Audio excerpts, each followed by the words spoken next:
Perfect. Thank you, Claire. It's absolutely fantastic to be here. And let's just jump straight into it, looking at the navigation of people with a visual impairment, the challenges and the requirements. So in today's presentation, we're really going to start from the basics to go, well, what is visual impairment? What is the scope of visual impairment? And what's the difference between visual function and functional vision? We then dive into the requirements and look at the scale and the frameworks which we apply to make sure that the systems that we designed are actually fit for purpose. Mireille is then going to take over and translate our user-level requirements to our service requirements and how we can actually achieve system integrity in today's complex urban spaces. We're then going to wrap up and talk about how all of this is coming together in the WeWalk Smart Cane, which I'm very, very excited to show you all. So without further ado, let's jump straight into scoping visual impairment. And I'd actually like to start this with a bit of a personal story. So I'm visually impaired myself with Leber's congenital amaurosis. This basically means that I have a very narrow tunnel vision and I am blind at night. And I actually grew up in Abu Dhabi. And Abu Dhabi really is an amazing place. I mean, they've built a whole city in 40 years. But the thing is that has come with growing pains. And I'd always remember as a child, when I was being driven from school and to malls and to see my friends and all, I'd always think to myself and go, well, I definitely would not be able to do any of this independently. It was quite restrictive. And that's because at the time, the country itself just did not have the accessibility standards that a visually impaired person such as myself would require for independence. There was no tactile paving, mapping solutions just weren't that accessible, both from an interface level and also a system availability level. And as a result, there was some isolation at the time. And when I moved to the UK, that independence and my ability to actually, live my daily life became significantly improved. It was quite a night and day difference. And it made me realize, at least, that before we really get into the technological standpoint and mega architecture, we just have to take it to its core and actually look at the fundamentals of visual impairment. So what is visual impairment? Well, it's a disability. It's a disability which has a long-term impact on one's ability to carry out activities of daily living. It's a disability which causes a reduction in sight, which hinders the person's ability to use, their sight, but also their visual memory, so identifying certain environmental cues like shop fronts and signage.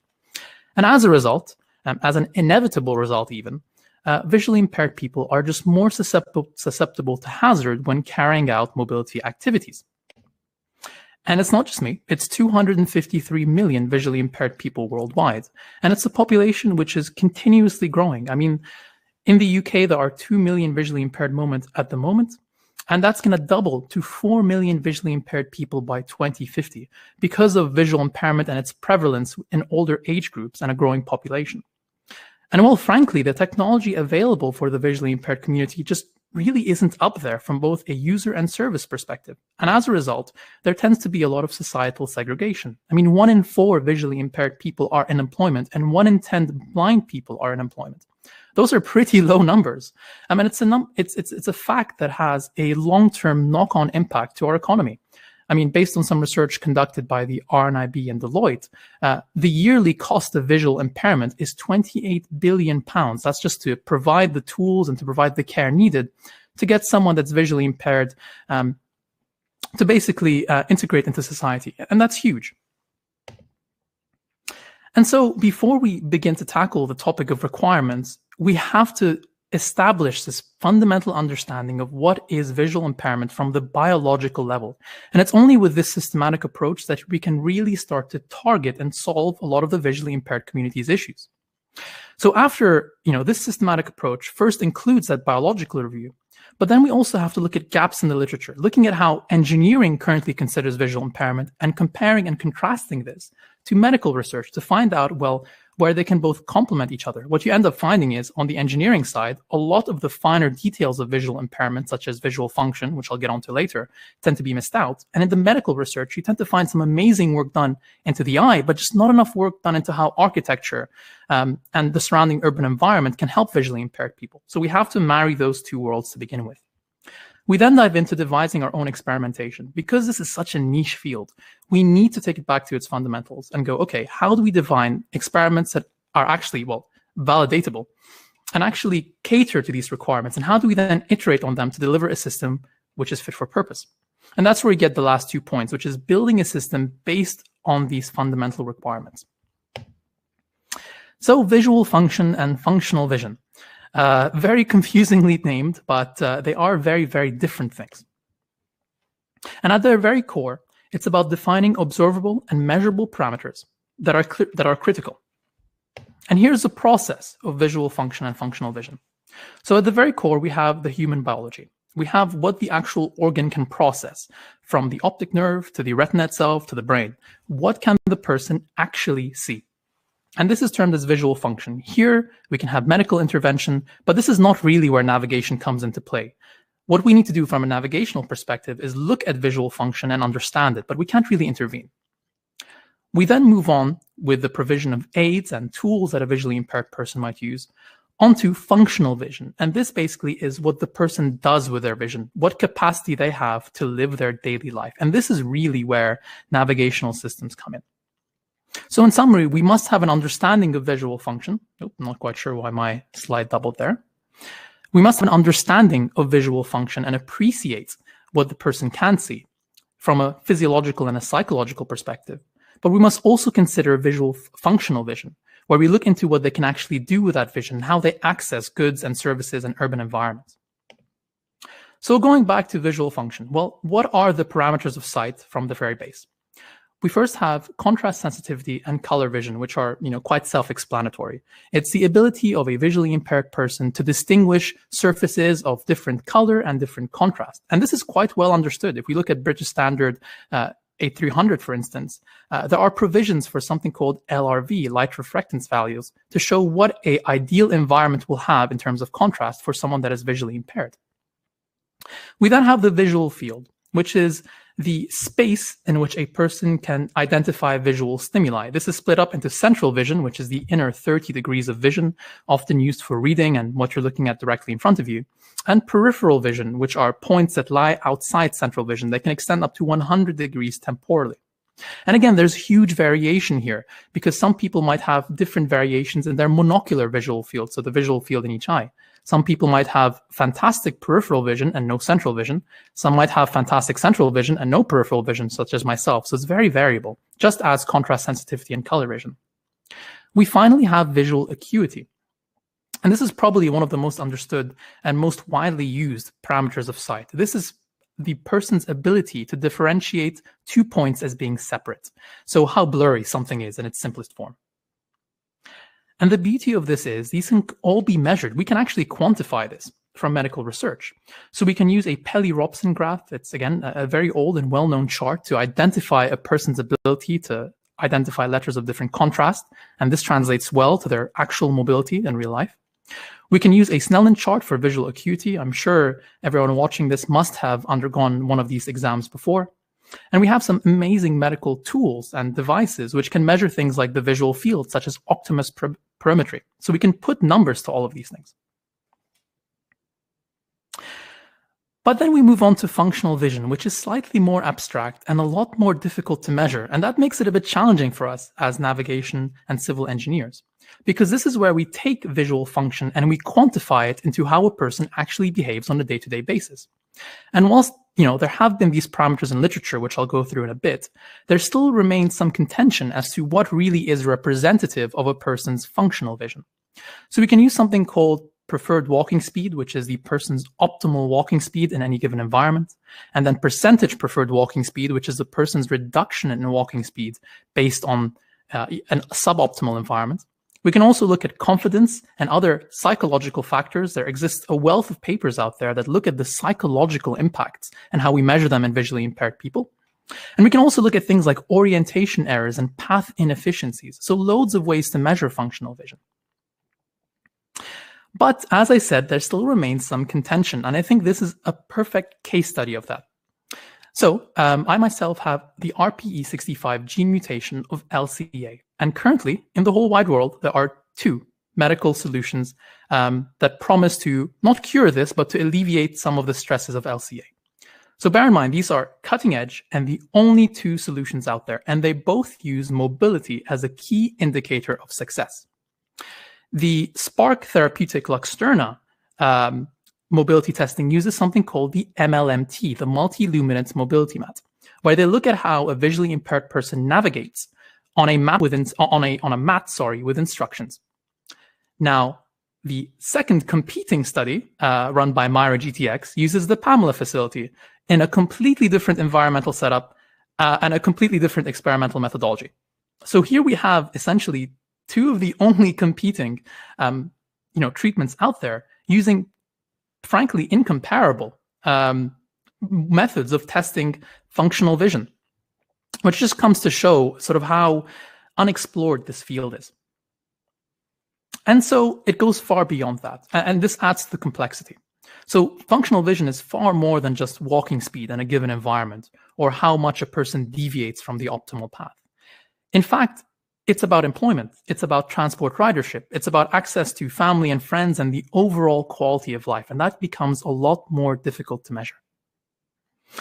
So I've talked to you about how difficult it is to actually measure all of this. At least I'll give you something, some framework for how we measure it and how we try to make the most of this very complex system. So let's actually talk about the requirements now. And we begin with a scaled approach. And this has been shown in literature to be probably the most optimal approach to human behavior modeling.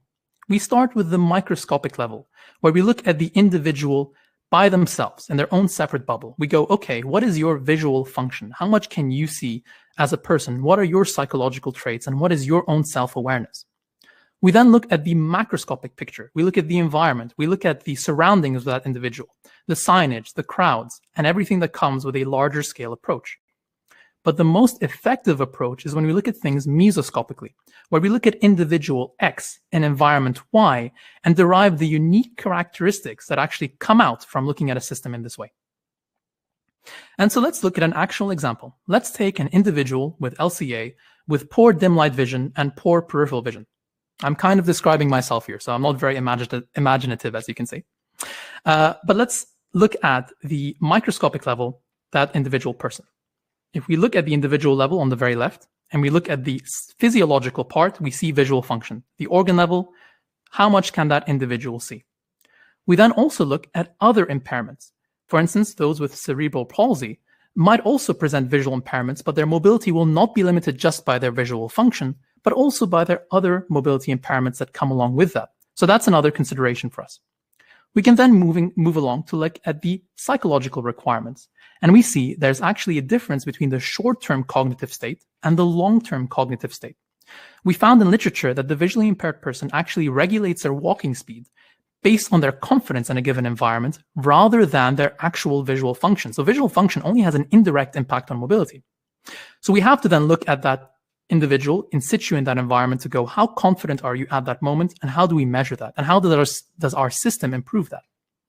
We then also look at the long-term cognitive capacity and the requirements that come along with that, where we say, okay, what are your general feelings to mobility? How do you feel being outdoors?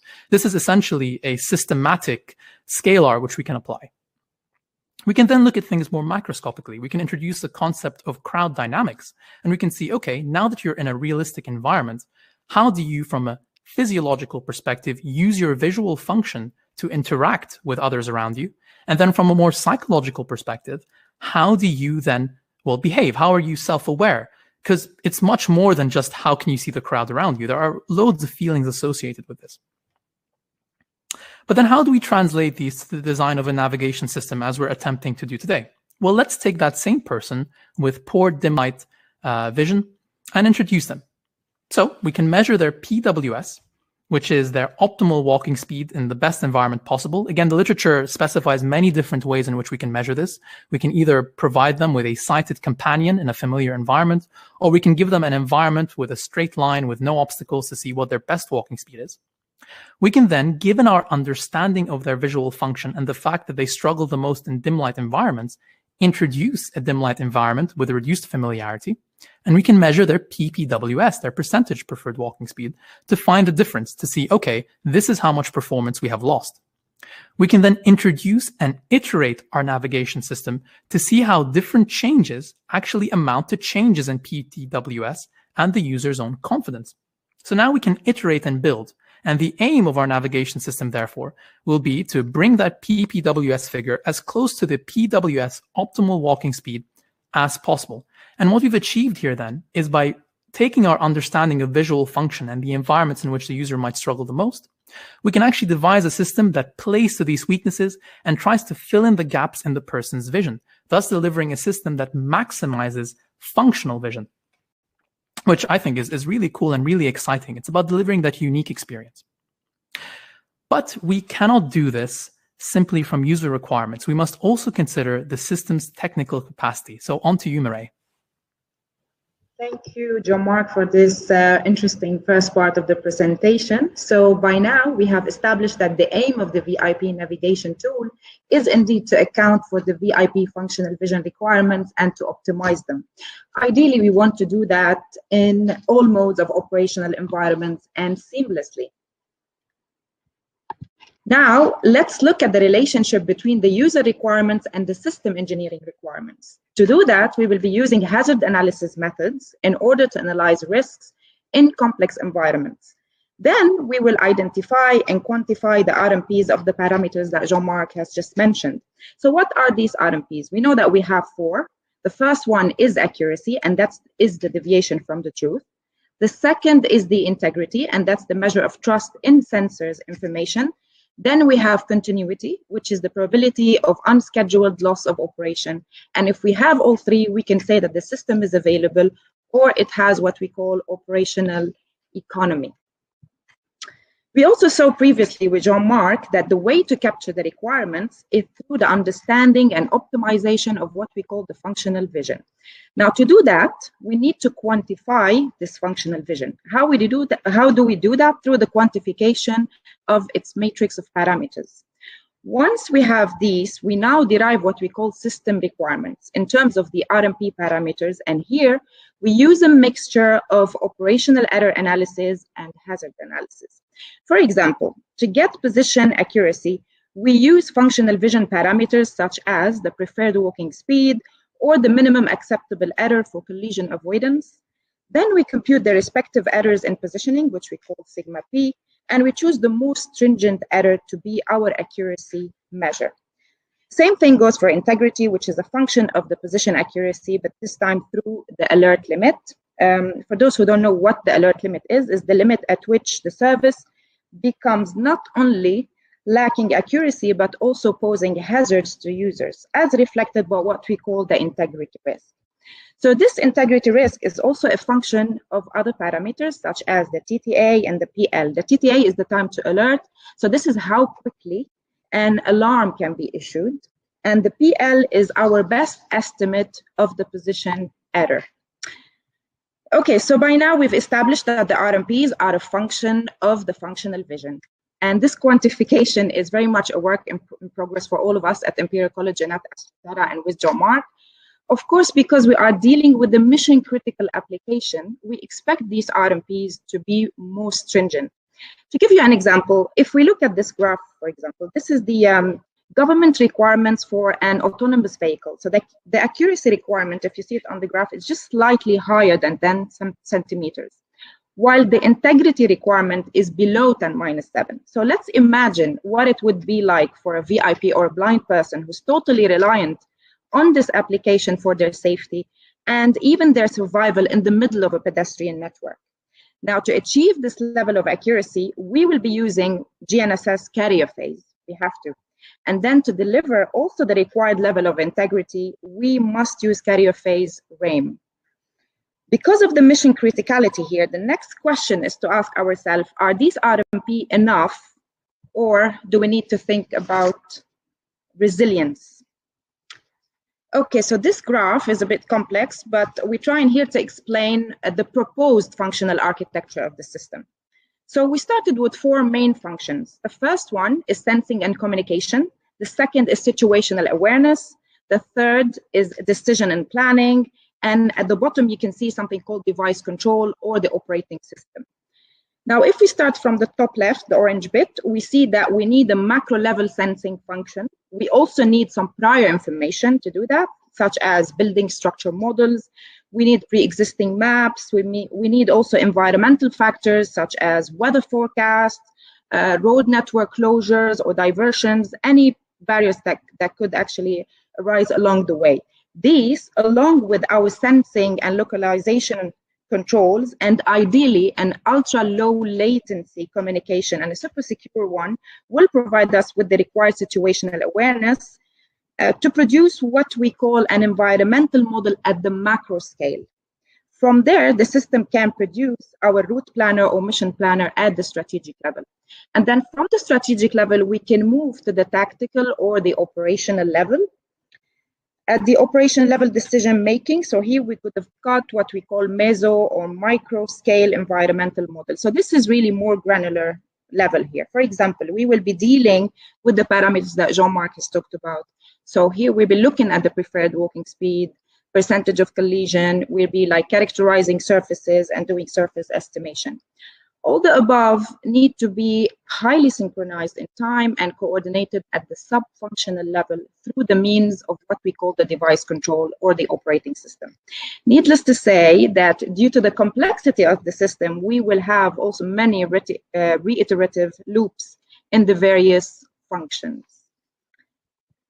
Okay, so we've seen the functional architecture in the previous slide, but the next question is where does the PNT function or functions sit in this architecture? Is it at the front end, that means at the actuation function, or is it at the back end, or both? We do actually need PNT at so many sub-functional levels, as we can see in blue here. All the blue boxes represent the PNT functions. That is due to our need for extreme accuracy. For example, when it comes to sensors and localization, we would want to get a pose estimate. So the challenge here is to find a compromise between dimensioning, so that's at the level of sensor fusion, complexity, and the cost.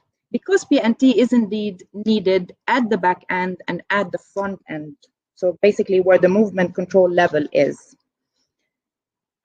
Okay, so we mentioned resilience before. So in this slide, I'm going to try to explain resilience a little bit in the way that we define it.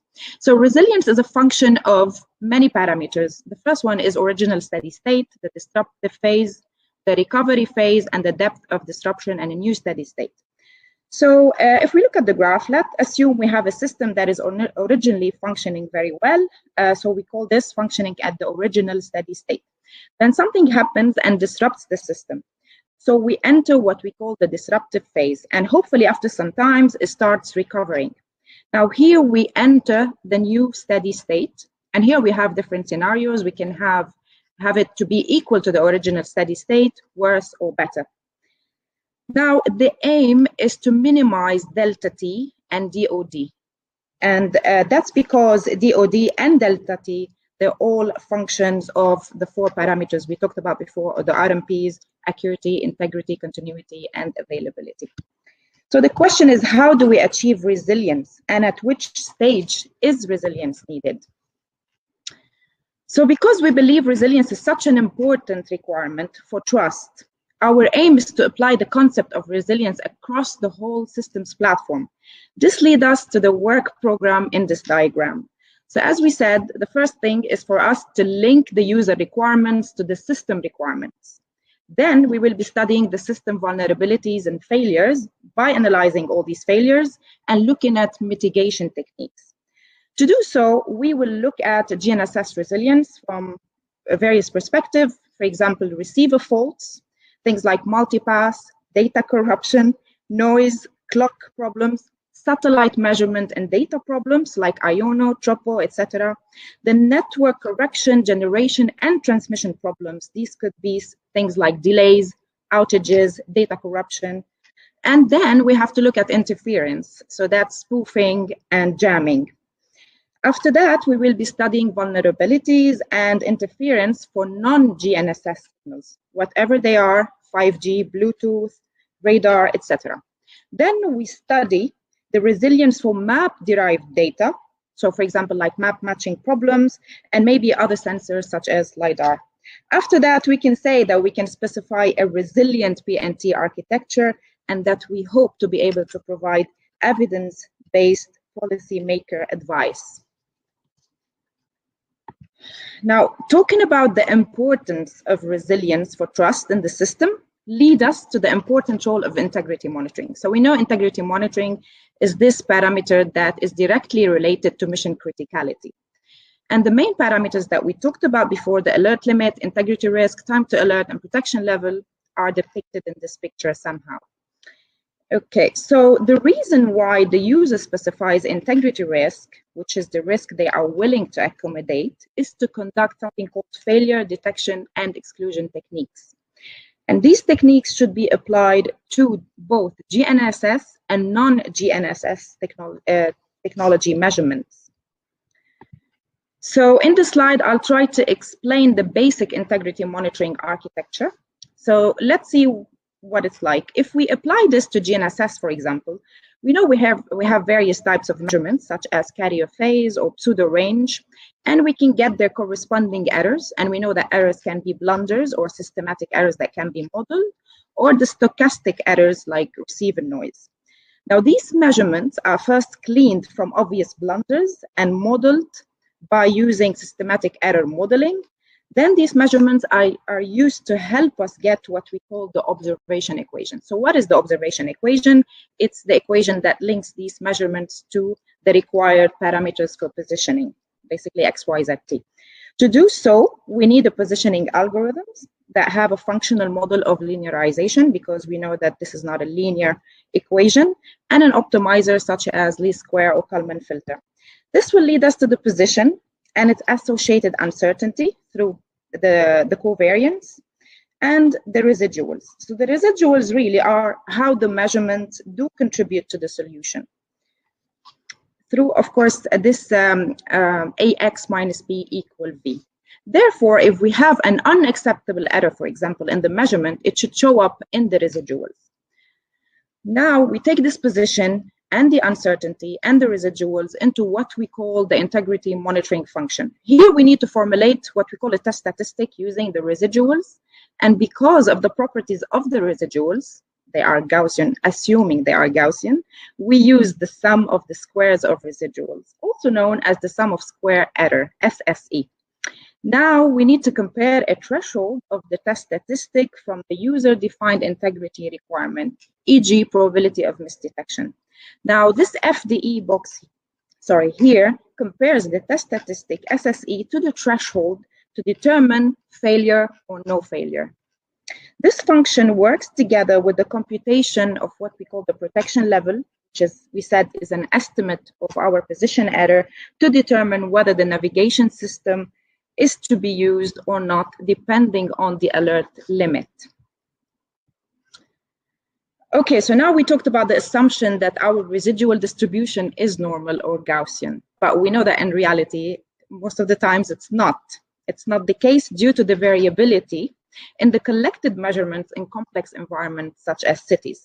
So by fitting the residuals to a normal distribution, we could be excluding some considerable errors that the distribution has failed to capture. Therefore, we need to overbound the distribution to ensure safety by capturing these errors within the distribution. So overbounding needs to take place all along the entire position computation chain, including integrity monitoring. So the position uncertainty and the residuals, along with what we call the nominal bias, which is the detectable error, and the probability of misdetection, form what we call our protection level, which I mentioned earlier is our best estimate of the actual PE or position error. So we concluded that GNSS error characterization is a challenge and that the normal distribution is not necessarily the best fit. So the question is, which distribution presents a better fit? At Imperial, we looked at what we called GAV, or this generalized extreme value distribution, and we realized that it is a better fit for positioning, especially at details where unfiltered blunders can be found. So the reason why we're using GAV is because of its flexibility. We know that a normal distribution has 2 parameters and a straightforward, and GAV had 3 parameters, which makes it a little bit more complex. But as we said, it's a more flexible one. Okay, so by using GAV, we improve error characterization, which means that the rate of inflation in the PL required to accommodate the errors is not as high as in the normal distribution, which in turn increases availability of the system. The same result is achieved with a combination of overbounding and the better characterization of error distribution, such as GAV. Now, if you look at this graph, for example, the green line is the overbounding, the red line is the best fit, and the aim always is to decrease the gap between them so we don't miss out on availability. Okay, so let's talk about the current weaknesses of RAIN. In the measurement domain, the measurement errors are assumed to be normally distributed, and overbounding is a complex problem. The FDE in measurement domain needs to consider temporal correlation, which we don't do so far, and we have a problem of error propagation for non-Gaussian distribution. In the ambiguity domain, the FDE for potential failures at this stage is not yet well studied, and the integer n is not yet fully validated. In the position domain, the FDE for multiple simultaneous failures still to be fully realized, so integrity monitoring algorithms are very complex indeed. And the protection level computation can be challenging due to many factors such as distribution, overbounding, and error propagation. Okay, so now that we found GAV and we understand the strengths and weaknesses of it, we continue to look for other distribution. In this case, we are addressing the complexity issue of GAV by deriving a normal distribution from the GAV distribution, and we call this the GAV-based normal distribution.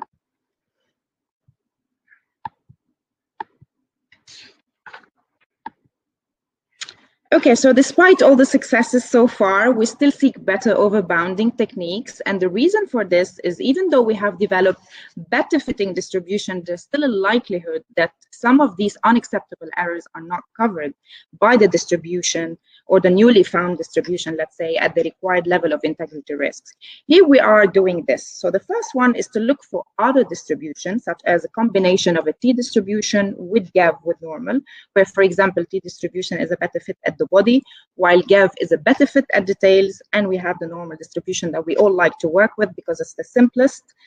Second, we are overbounding through prediction using machine learning this time methods, enabling us to understand the factors, all the quality indicators. Now, some of these quality indicators are conventional as the SNR, CNO, geometry, and some are unconventional like the time constant, etc.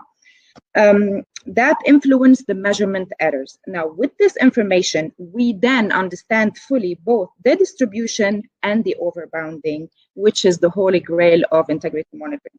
Now, in order to test and validate, we are implementing a research in a GNSS PNT positioning and integrity monitoring architecture, employing what we call the solution separation method. In the next slide, I'll show you a snapshot of this architecture, which seems to be a little bit complicated. So at the top, we have the machine learning, which is helping us with error characterization and overbounding. That feeds into the positioning machine and the integrity monitoring to get better solutions. So in the project now, we are at the GNSS resilience study level. Our next move is to study non-GNSS signal and to combine everything we talked about. This very interesting project is indeed a collaboration between many industry leaders such as Imperial College, Astra-Terra, and other parties. And I'll let Marc talk a little bit about this project and where we are today. Thank you so much. Indeed, thanks for that, Mireille. It is this academic rigor and and this desire to innovate at Imperial and Astra-Terra that really excites us. But it has to be said, if we don't have a platform or a way to reach our visually impaired market, then there really is no point in doing this. And I'm very fortunate and lucky to say that we do. We have the perfect partner for us to reach our community and to make sure that our navigation system is used so we have an impact on people's lives. And the way that we're going to be doing this is through WeWalk. So WeWalk is the world's most innovative smart cane. We've taken a standard white cane, which tells you nothing more but what's directly in front of you. It's a bit of Stone Age technology, if you'd like. We've chopped off the handle and we've replaced it with all the tech inside. A handle which contains an ultrasonic sensor for upper body obstacle detection and a handle that also contains a lot of inertial sensors, including a gyroscope, accelerometer, and compass, which we use currently for navigation to improve the user's positioning. We've also devised our WeWalk app, which is free to download, which the WeWalk Smart Cane connects to. Here, we can actually provide clock directions and a completely customized navigation interface based on the user requirements which we have derived so far. And of course, this is going to continue to grow in support of this project. We also have a range of exploration features, and we've devised a new way for our users to interact with our navigation system through voice and through our partnership with Microsoft. But where does this lead us today? Well, I'm very, very excited to announce that in collaboration with WeWalk, Imperial College London, Astra-Terra, and the Royal National Institute for the Blind, we are actually going to be delivering this indoor navigation system with system integrity in the next 18 months. We've been selected for an Innovate UK Smart Grant, and this marks the start of a very, very exciting journey where we can hopefully have a huge impact on visually impaired people's lives. And as Mireille perfectly said, this is a collaborative effort. And we've been joined by some absolutely extraordinary organizations: WeWalk, Imperial, Astra-Terra, the Young Guru Academy in Turkey, Microsoft for Startups, who have been supporting us since February of 2019, Moorfields Eye Hospital, where I've taken a lot of expertise and they continue to nourish our knowledge on visual impairment, the Lloyd's Register Foundation, UCL, who have let us use their Pamela facility, and of course, the Royal National Institute for Blind People, who provide us with invaluable expertise to make sure that what we develop and what we design actually meets the needs of our community.